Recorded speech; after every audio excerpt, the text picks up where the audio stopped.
नमस्कार दोस्तों, महाभारत काल से एक कहावत चली आ रही है, कहीं की ईंट कहीं का रोड़ा, भानुमति ने कुनबा जोड़ा। वैसे यहाँ जिन्हें नहीं पता उन्हें बता दे, इस कहावत में जिस भानुमति का नाम लिया गया है वो कोई सामान्य महिला नहीं है, बल्कि भानुमति महाभारत काल में दुर्योधन की पत्नी थी। जी हाँ, वही दुर्योधन जिसकी जिद, अहंकार और लालच ने लाखों लोगों के खून से कुरुक्षेत्र की भूमि को रंग दिया था। लेकिन यहाँ हैरानी की बात यह है कि उसी दुर्योधन की पत्नी भानुमति ने आगे जाकर पांडव में अर्जुन से विवाह कर लिया। भानुमति ने ऐसा क्यों किया? क्या है भानुमति की पूरी कहानी और इस कहावत से उसका क्या संबंध है? दोस्तों, अगर आप भी जानना चाहते हैं तो इस वीडियो में अंत तक जरूर बने रहिएगा। दोस्तों, दुर्योधन की पत्नी भानुमति एक रूपवान स्त्री थी।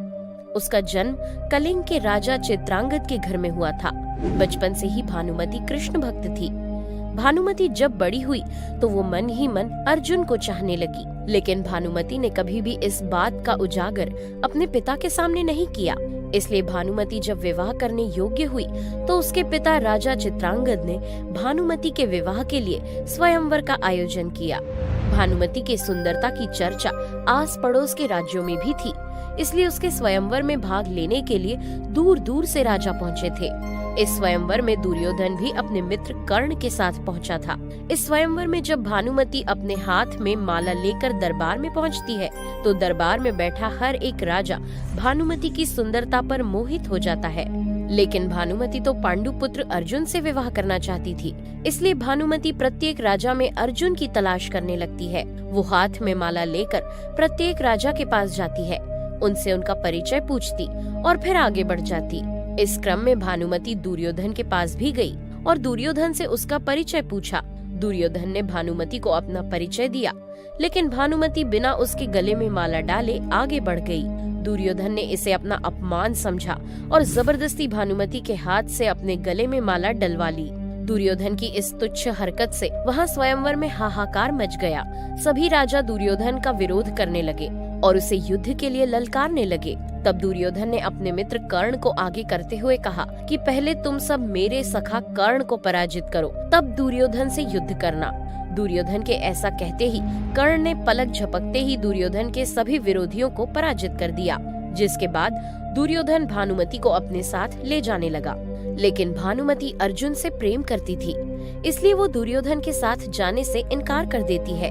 तब दुर्योधन कर्ण की सहायता से भानुमति का अपहरण कर लेता है।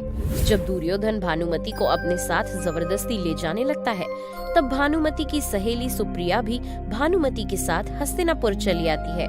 हस्तिनापुर आने के बाद दुर्योधन भानुमति से और कर्ण सुप्रिया के साथ विवाह कर लेता है। आगे जाकर दुर्योधन को भानुमति से एक पुत्र और एक पुत्री की प्राप्ति होती है।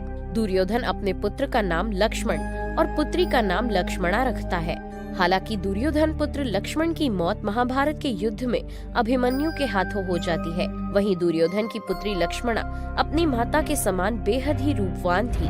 लक्ष्मणा जब बड़ी हुई और विवाह करने के योग्य हुई तो दुर्योधन ने लक्ष्मणा का विवाह अपने सखा कर्ण के पुत्र वृषसेन से करने का निश्चय किया।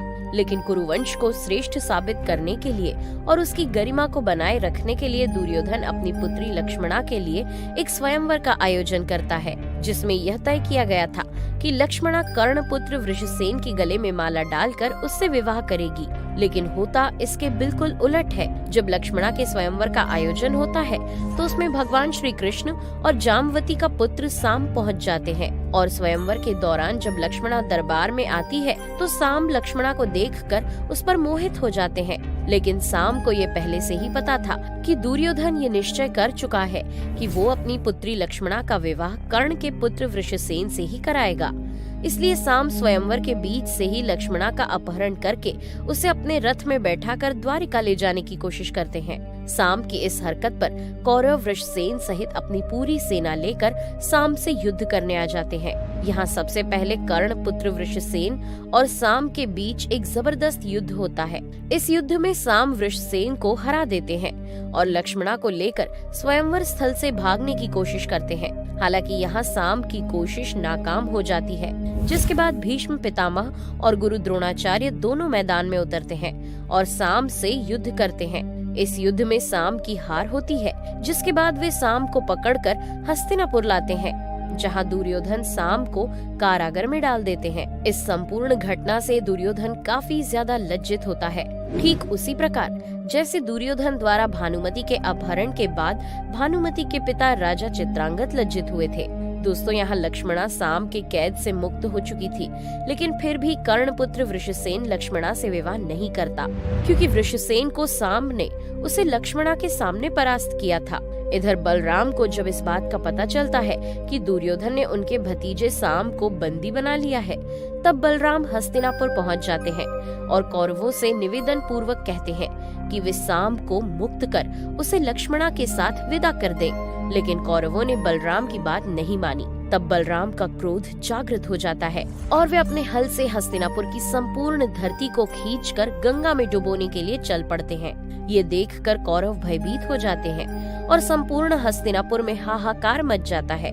जब दुर्योधन बलराम का ये रौद्र रूप देखता है तो वो काफी डर जाता है। घबराया हुआ दुर्योधन अपनी पत्नी भानुमति के पास पहुंचता है, क्योंकि उसे पता था कि अगर उसकी पत्नी कृष्ण भक्त है और अगर वो बलराम को रोकेगी तो बलराम उसकी बात जरूर सुनेंगे। पर भगवान श्री कृष्ण की भक्त होने की वजह से भानुमति चाहती थी कि उसकी बेटी लक्ष्मणा का विवाह श्री कृष्ण के बेटे सांब से हो। इसलिए जब दुर्योधन घबराया हुआ भानुमति के पास आता है, तब भानुमति बहुत ही चालाकी से दुर्योधन को लक्ष्मणा की शादी सांब से कराने के लिए मना लेती है।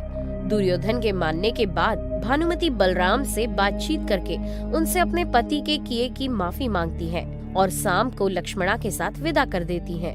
दोस्तों, कहा जाता है कि इस घटना के बाद द्वारिका में साम और लक्ष्मणा का वैदिक रीति से विवाह किया जाता है।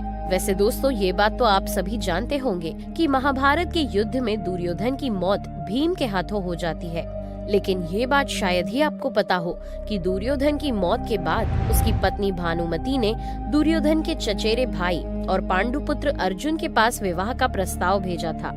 भानुमति का अर्जुन से विवाह को लेकर जहां कुछ लोगों का मानना है कि दुर्योधन की मौत के बाद भानुमति को अपनी सालों से दबी हुई इच्छा को पूरा करने का मौका मिल गया था, वहीं धर्म विशेषज्ञों की माने तो द्वापर युग में ऐसी मान्यता थी कि विवाह करने से दो पक्षों के बीच की दुश्मनी समाप्त हो जाती है। इसलिए भानुमति कौरव और पांडवों के बीच की दुश्मनी को समाप्त करने के लिए अर्जुन के पास विवाह का प्रस्ताव भेजती है। दोस्तों, कारण चाहे जो भी रहा हो, लेकिन भानुमति के विवाह के प्रस्ताव को अर्जुन स्वीकार कर लेते हैं और उससे विवाह करके भानुमति को अपनी 8वीं पत्नी का दर्जा देते हैं। दोस्तों, कहा जाता है कि कौरवों और पांडवों के बीच की दुश्मनी को दूर करने के लिए भानुमति ने अर्जुन से विवाह किया था। इसलिए भानुमति पर ये कहावत रखी गई थी कि कहीं की ईंट कहीं का रोड़ा, भानुमति ने कुनबा जोड़ा। यहाँ भानुमति द्वारा कुनबा जोड़ने का अर्थ है कि भानुमति ने उन लोगों से रिश्ता जोड़ा जिसे उसके पति दुर्योधन ने हमेशा अपना शत्रु माना था। इस कहावत में कहीं की ईंट कहीं का रोड़ा का मतलब है कि कौरव पक्ष की होते हुए भी भानुमति ने पांडवों से रिश्ता जोड़कर एक बेमेल रिश्ता बनाया था, ताकि इन दोनों पक्षों के बीच के बैर को